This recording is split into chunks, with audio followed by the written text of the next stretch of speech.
El primer sonido que percibió fue el pitido de las máquinas, no las sirenas. Los hospitales tenían una forma de absorber el mundo en ritmo. Monitores, pasos, anuncios por un altavoz lejano. Sofía Rivera despertó con ese ritmo, con el sabor del antiséptico en el fondo de la garganta, y por un instante creyó que simplemente había dormido mal. La verdad regresó con un peso.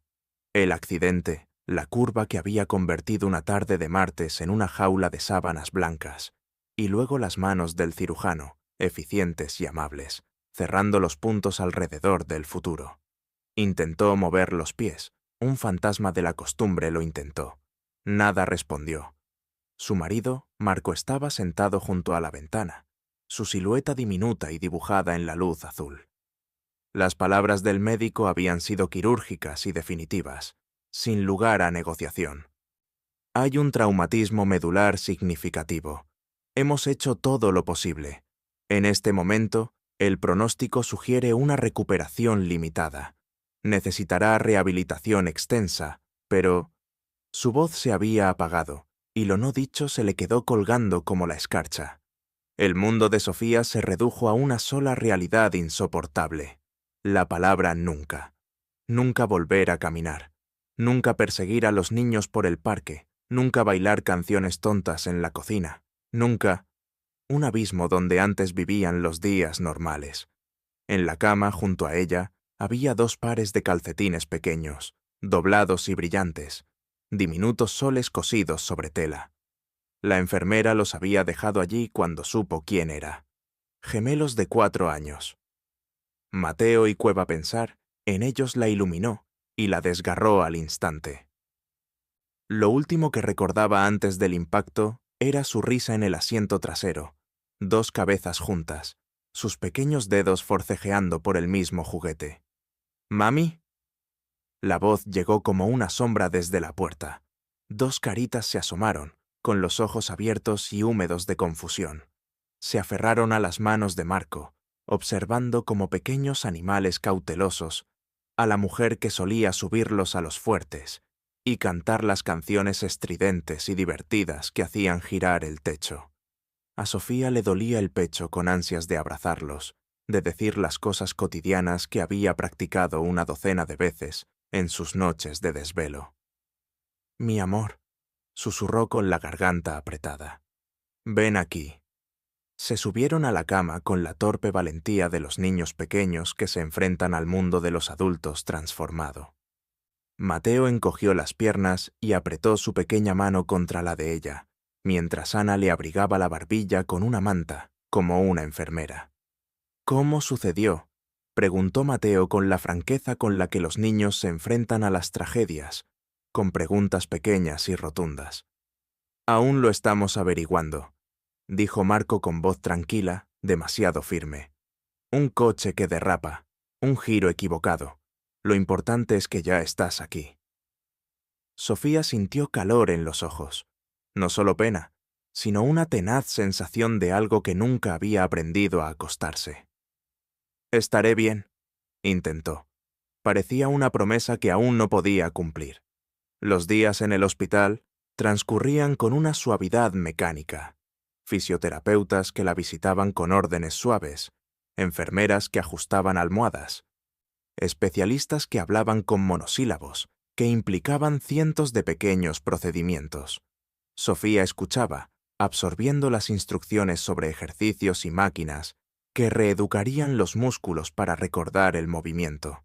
Aprendió sobre neuroplasticidad y sobre pequeñas estadísticas esperanzadoras, escondidas entre frases clínicas. La esperanza en ese mundo llegaba en pequeñas dosis. A la 3ª mañana después de despertar, una mujer en silla de ruedas se acercó a los pies de su cama. Su rostro estaba marcado por cicatrices y alegría. «Hola, soy Ana Serrano, fisioterapeuta. Haremos un plan». Sofía sonrió débilmente. Quería creer, confiar en la voz paciente y firme. «¿Cuántos pueden volver a caminar?», preguntó, más curiosa que valiente. La mirada de Ana era tierna. «Depende de muchas cosas: tiempo, terapia, determinación». A veces son pequeños pasos, a veces son más grandes. Trabajaremos en lo que podamos controlar. La boca de Sofía formó la palabra determinación en una oración. Cuando las visitas se marchaban cada noche, los niños se aferraban a los barrotes de la cama y veían cómo se cerraba la puerta como un ritual. Preguntaban por el yeso, por las máquinas, por cuándo su madre podría recogerlos de la escuela. Su conciencia del tiempo era elástica. 4 años significaban días interminables. Pero en sus ojos había una voluntad férrea que resultaba a la vez reconfortante y aterradora. ¿Cómo se le dice a un niño que no tenga esperanzas cuando la esperanza es la única luz que queda?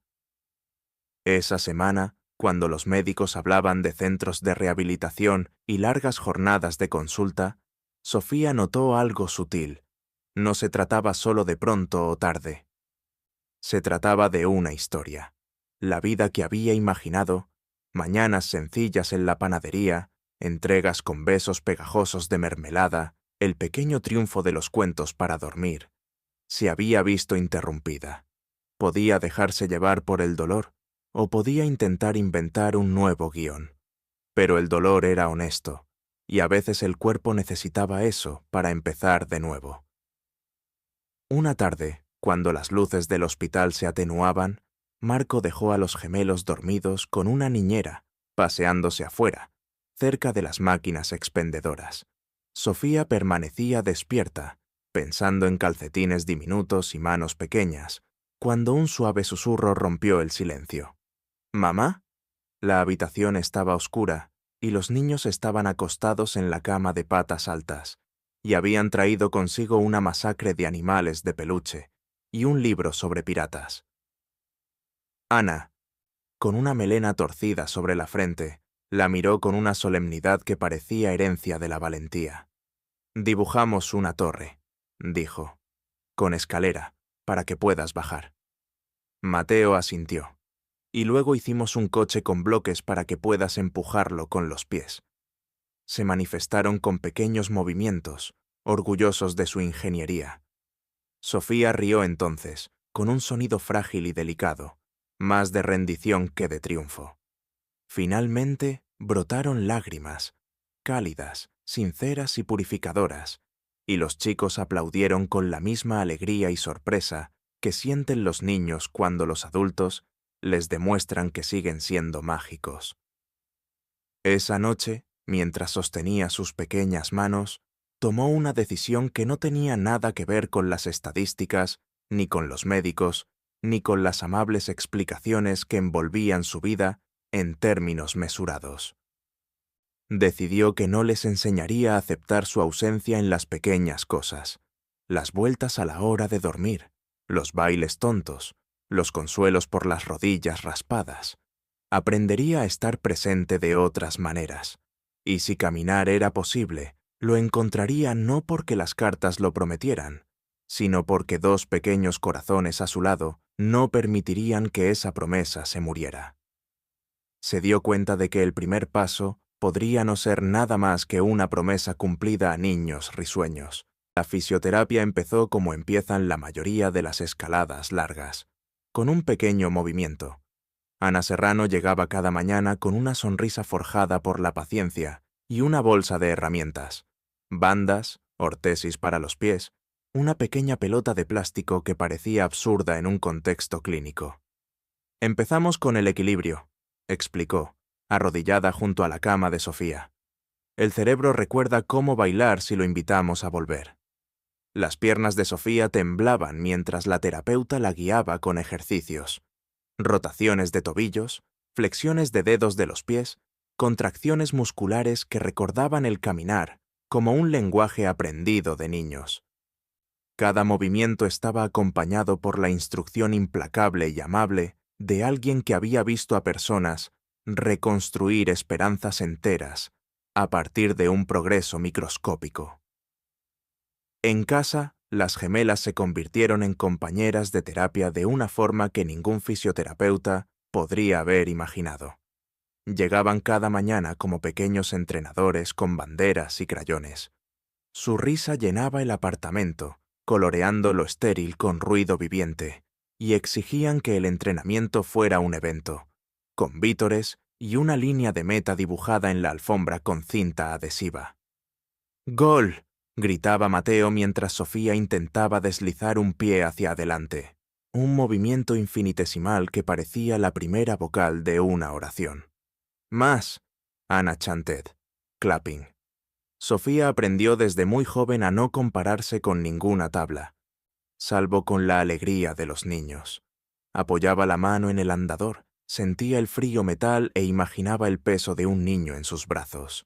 Los niños se colocaban delante, con los brazos extendidos, y ella los alcanzaba con la lentitud con que antes los agarraban las balas del pánico, esta vez guiada por una arquitectura de esfuerzo y risa.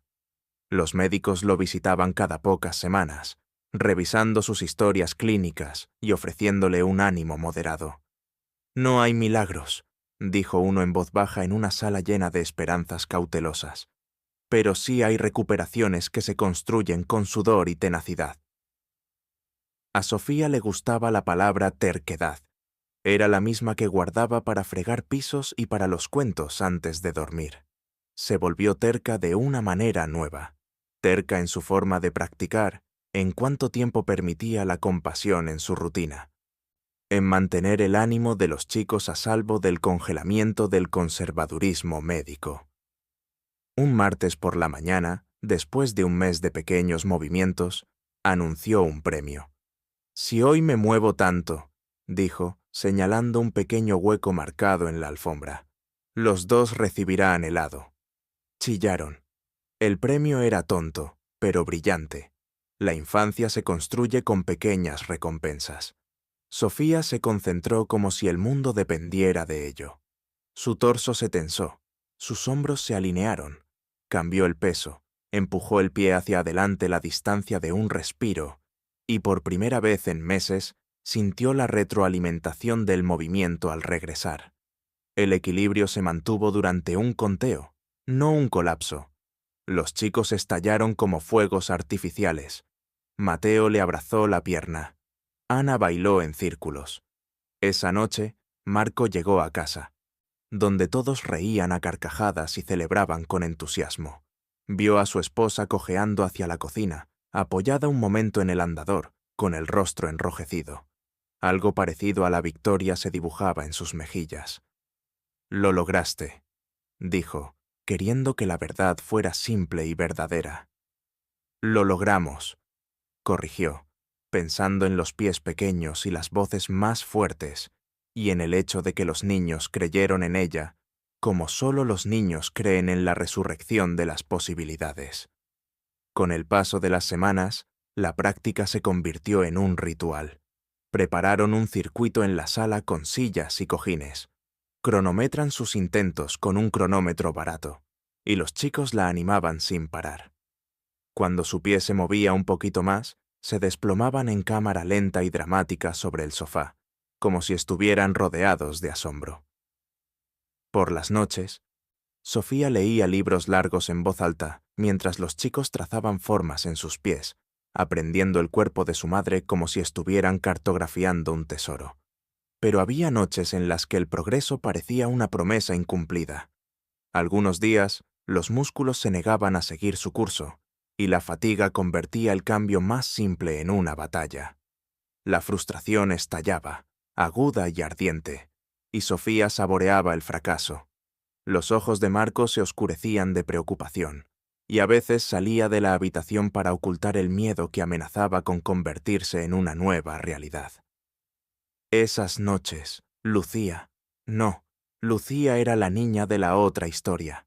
Aquí, Ana y Mateo se metían bajo la manta y apretaban sus caritas contra las palmas de sus manos. «Eres fuerte», decía Mateo con solemnidad. «Mi heroína». Sofía reía a pesar del dolor y les contaba historias de mujeres valientes que aprendieron cantos marciales y cómo atravesaron tormentas. Los chicos creían cada cuento como los niños creían en los caballeros, y la creencia se le fue instalando en los huesos como un bálsamo lento. Entonces llegó el momento sin fanfarrias. No fue la gran recuperación de la movilidad que prometían las películas. Sin música triunfal, sin montaje cinematográfico. Era una tarde de martes con luz nublada y cajas de cereales esparcidas sobre la mesa. Sofía había practicado frente al andador y luego le preparó té a Marco. Los niños jugaban a sus pies. Se levantó para alcanzar la tetera y por primera vez en meses, sus pies encontraron el equilibrio sin el metal protector. Fue apenas un paso, un pequeño movimiento hacia adelante que se habría perdido en el ruido de la vida cotidiana si no lo hubiera reconocido. Ella rió, un sonido pequeño e incrédulo. Marco entró corriendo desde la puerta y la observó mientras daba otro paso, igual de inseguro. Se estabilizó en el sofá, exhaló y lo intentó de nuevo, una y otra vez, sin desplomarse. El apartamento estalló. Los chicos bailaron como si tuvieran banderas pintadas. Marco la abrazó con una risa que supo a puro alivio. Pero incluso en esa alegría, Sofía comprendió la verdad que a menudo oculta el triunfo. La recuperación no fue una sola victoria. Fueron 1000 pequeños actos de valentía entrelazados. La terquedad para mantenerse en pie, el humor para animar, la disposición para seguir intentándolo cuando los músculos se negaban a recordar el movimiento. Esa noche durmió con las palmas de las manos encallecidas y un leve dolor bajo las costillas, el tipo de dolor que indicaba que se había usado de maneras importantes. Soñaba con correr, no por el espectáculo, sino para atrapar manos pequeñas antes de que cayeran. Al amanecer, los niños quisieron probar el camino por la sala. Dispusieron sillas formando un túnel y vitorearon mientras ella avanzaba entre ellas. La cinta adhesiva en la alfombra brillaba como una línea de meta. A los 4 años, grabaron sus pequeños pasos con una cámara de cartón que habían hecho y les contaron a todos en preescolar que tenían una madre que caminaba. Afuera, el cielo permanecía del mismo azul indiferente. Dentro, una familia trabajaba y se reconstruía con las armas silenciosas del amor y la rutina. Sofía seguía adelante. No porque los médicos lo hubieran declarado posible, sino porque personas pequeñas y de corazón aguerrido se negaban a que su nombre se terminara. Para cuando la estación cambió y las hojas comenzaron a teñirse hacia el otoño, el mundo de Sofía había cambiado de bordes de sábanas blancas a un movimiento planificado y practicado. El caminante acortó su reinado. Sus pasos se volvieron más seguros con el tiempo, reaprendidos como si un idioma hubiera regresado sílaba a sílaba. Sus citas con especialistas continuaron. La evidencia de su progreso se recogía en notas y sonrisas cautelosas. El consultorio del neurólogo olía a pulimento de limón y revistas viejas. El doctor Ramos, un hombre de cabello suave y manos firmes, revisó las exploraciones con una mirada que había sido reservada y clínica en los meses anteriores. La neuroplasticidad puede sorprendernos, dijo, golpeando con un bolígrafo una página marcada. La médula espinal se adapta de maneras poco comunes, pero documentadas. Con una rehabilitación constante, los pacientes pueden recuperar funciones que antes se consideraban improbables. No es común, pero es posible. Sofía escuchó, sintiendo la palabra posible como un cristal cálido bajo su palma. En este punto, continuó el doctor Ramos, su progreso es significativo. Está demostrando una mayor función motora y equilibrio que supera nuestras expectativas iniciales. No quiero prometer milagros, pero los datos sugieren que es probable que siga mejorando si continúa con su tratamiento. A Sofía se le encogió el pecho. La palabra probablemente le pareció un permiso.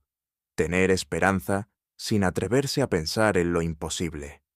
Le dio las gracias con la clase de gratitud que significaba que el mundo se había abierto. La noticia del progreso se difundió lentamente entre los vecinos y padres del preescolar de los niños.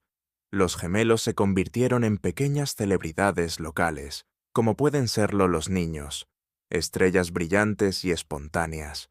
La gente se detenía a preguntarle cómo estaba, y luego se quedaba, ofreciéndole guisos y pequeños detalles. calcetines de peluche para los niños, un cupón para una pedicura que jamás usaría, una receta conmovedora de una mujer que una vez se sentó junto a Roberto en otra vida. Aún así, hubo días de agotamiento y días en los que el viejo miedo se agolpaba al final de la noche. Pero un miedo mayor le impedía dejar que la desesperación se arraigara. La idea de enseñar a los niños a inclinarse sin luchar, a aceptar una vida marcada por la ausencia. Pasara lo que pasara, quería que tuvieran una madre que luchara, que avanzara, que regresara a los pequeños gestos, no alguien que se retirara. Al recoger a sus hijos del colegio, los gemelos corrieron hacia ella, gritando el mismo chiste que habían contado desde que tenían edad para inventar frases ingeniosas. Un padre de familia, Lucía Álvarez, se acercó y ofreció una sonrisa que se había convertido en una calidez familiar. «¿Te ves mejor?», dijo Lucía. «De verdad». Sofía se encogió de hombros, con cuidado. «Seguimos intentándolo». Lucía bajó un poco la voz. «La gente susurra. Algunos lo llaman un milagro. Pero yo creo que solo son una mujer testaruda y dos pequeñas animadoras». Todos se rieron como si fuera la explicación correcta. Una tarde, el doctor Ramos convocó una sesión para evaluar formalmente su progreso. Sofía llegó con los niños y Marco a su lado, de la mano entrelazada como un pacto. Las pruebas fueron precisas. Caminar por un camino cronometrado, mantener el equilibrio sobre superficies irregulares, agarrar objetos y dar pasos. El terapeuta registró cada movimiento, y los datos se iluminaron con un lento e insistente brillo de progreso. Al finalizar la sesión, el doctor Ramos sonrió de una manera que ahora parecía menos clínica y más humana. «Su mejoría supera lo que las predicciones conservadoras habrían permitido», dijo. «No uso la palabra cura, porque la ciencia sigue siendo cautelosa, pero la médula espinal se ha adaptado. Ha recuperado más función motora de la que esperábamos». Las lágrimas brotaron de sus ojos, esta vez por los meses de esfuerzo y por los chicos que habían construido una audiencia a partir del amor. «Lo lograste», susurró Marco. «Lo logramos», respondió, mirando a Mateo y Ana. Habían dibujado un cartel que decía «Mamá camina», con crayones cruzados en entusiasmo y corazones que parecían rayos de sol. La semana siguiente, un periodista local se enteró de la historia de la familia. Un breve artículo apareció en la sección de comunidad, sencillo, contrastado, sin caer en el sensacionalismo. Hablaba de neuroplasticidad, terapia y el papel del apoyo familiar. Una fotografía mostraba a Sofía a medio paso, con las manos en el andador, mientras los niños la vitoreaban a sus pies.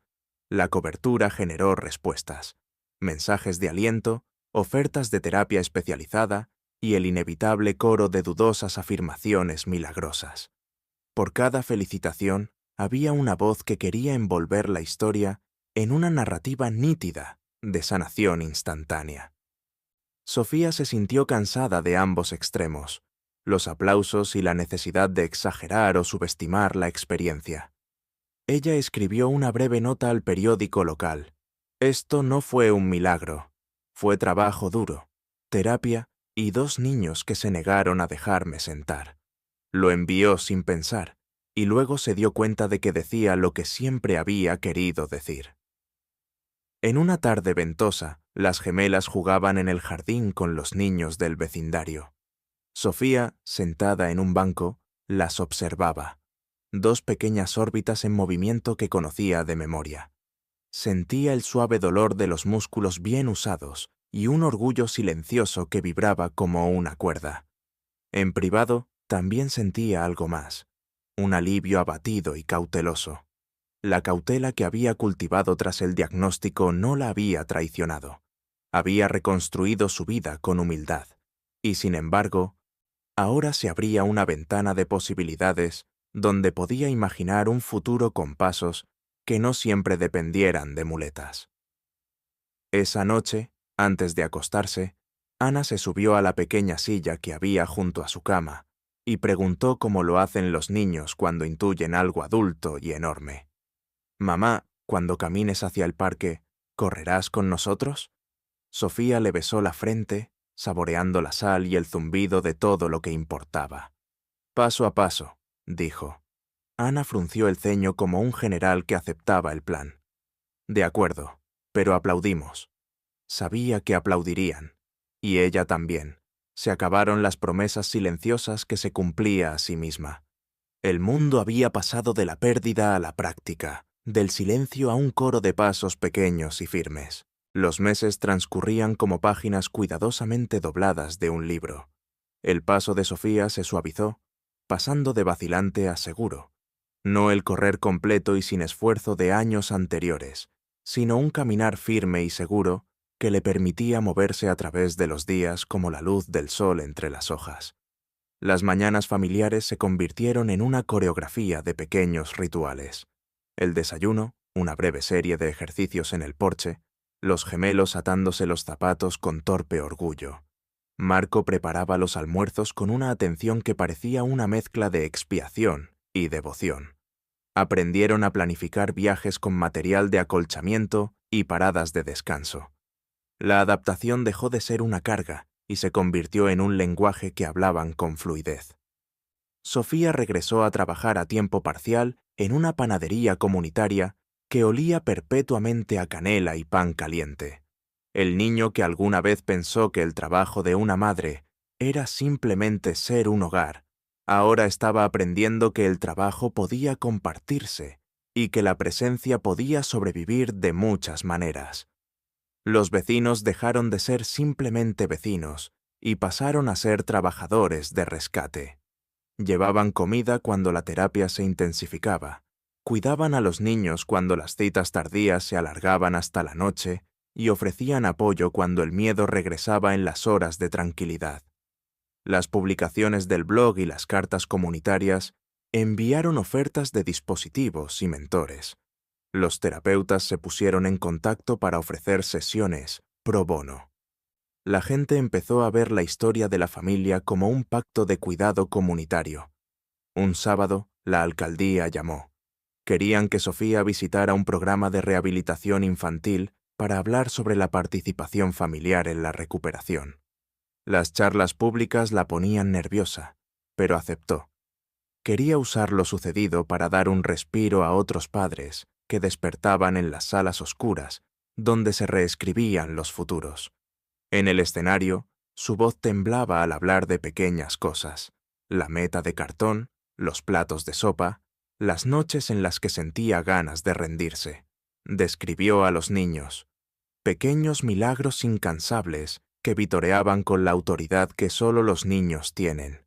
Pronunció la palabra neuroplasticidad y luego la dejó para contar historias, de bloques de plástico, pequeñas victorias y lo que la perseverancia podía lograr cuando se convertía en práctica familiar.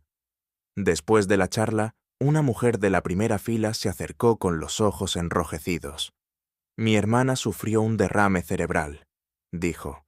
«Pensábamos que ya había pasado, pero ver tu historia nos ha dado un plan». Para Sofía, las respuestas fueron sencillas y humanas: pequeñas repeticiones, ánimo, comunidad y la negativa a privar del sufrimiento. Aprendió que la sanación rara vez era solitaria. Se compartía como el pan, en trozos tan pequeños que podían pasar de mano en mano. En casa, la vida volvió a la alegría de siempre, algo que ningún informe médico podía explicar. Los niños inventaron juegos nuevos, donde su madre siempre era la heroína, con máquinas del tiempo cosidas en los bolsillos. Planificaban expediciones al parque y construían elaboradas pistas de obstáculos con cestas de ropa sucia y palos de escoba. Sofía mejoraba su capacidad para caminar por terrenos irregulares, para levantar en brazos a niños que reían, para bailar lentamente las viejas canciones tontas, mientras los gemelos giraban bajo sus brazos. Aún había días difíciles. La fatiga llegaba sin previo aviso. Los músculos le dolían por razones que solo tenían sentido para quienes habían reconstruido su cuerpo desde cero. Pero esos momentos se veían mitigados por el hecho de que contaba con una red de contactos. Las manos firmes y pacientes de Marco, vecinos que la atendían, terapeutas que adaptaban los planes y dos pequeños campeones que habían convertido la esperanza en una práctica diaria. Una tarde soleada en el parque, mientras los gemelos corrían por un sendero de hierba, Sofía caminaba detrás de ellos sin pensar en agarrar un bastón. La libertad de ese pequeño instinto se sentía como la luz del sol. Los chicos se detuvieron y se dieron la vuelta, sin aliento. «¡Mamá!», llamó Ana. «¿Estás aquí?». Sofía sonrió y captó la música en el aire. «Estoy aquí», dijo. Corrió una corta distancia, un pequeño sprint aferrándose a la seguridad, y luego se detuvo, con los pulmones funcionando y las mejillas sonrojadas. Los chicos se abalanzaron sobre sus brazos, triunfantes y desorganizados.